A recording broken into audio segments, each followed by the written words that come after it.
Today I am going to read a story called The Boy Without a Name by Idris Shah. Once upon a time, long ago, in a country far from here, there lived a boy who had no name. It is very strange to have no name. And you might ask, why didn't he have a name? Well, it was like this. On the day he was born, his parents were just about to choose a name for him when a very wise man came to the house. "This is a very important boy," he told them, "and I am going to give him something marvelous one day. But I will have to give him his name first, so please don't give him a name yet." "All right," said his parents, "but when will he get a name?" "I cannot say now," replied the wise man, "but remember, he is a very important boy, and you must be careful not to give him a name."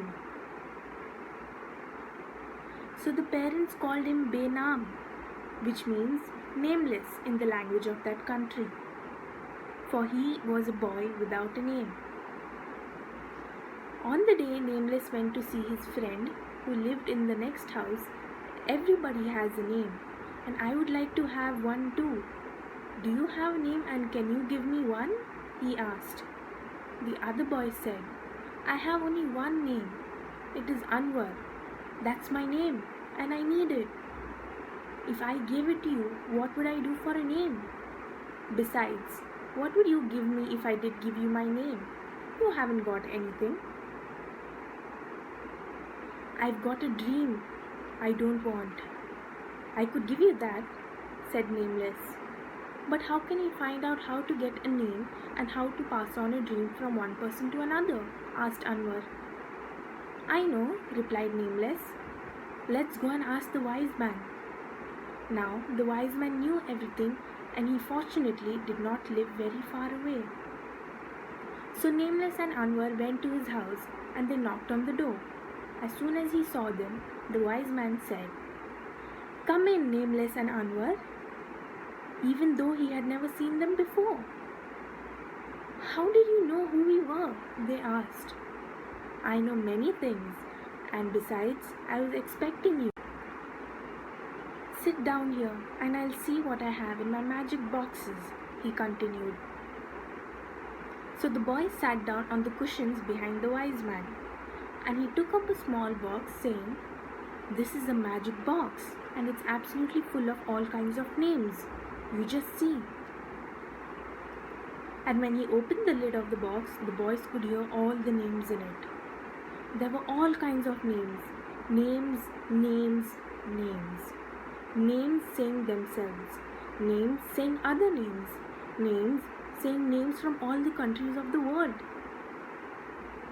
And the wise man picked a name out of the box and handed it to Nameless.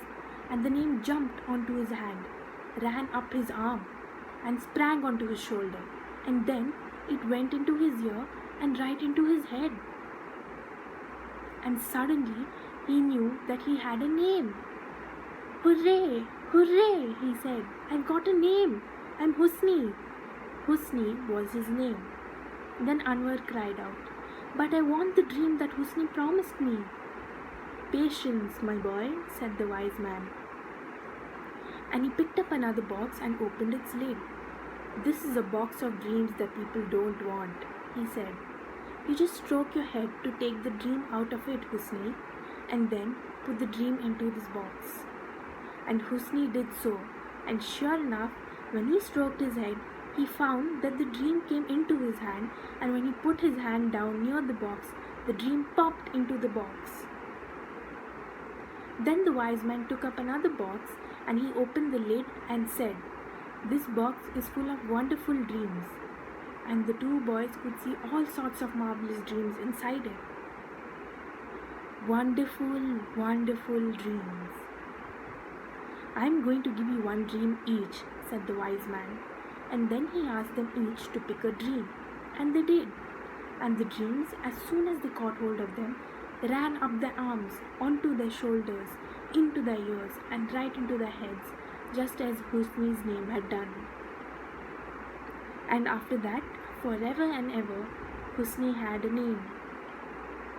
And the two boys Husni and Anwar always had wonderful dreams. The end.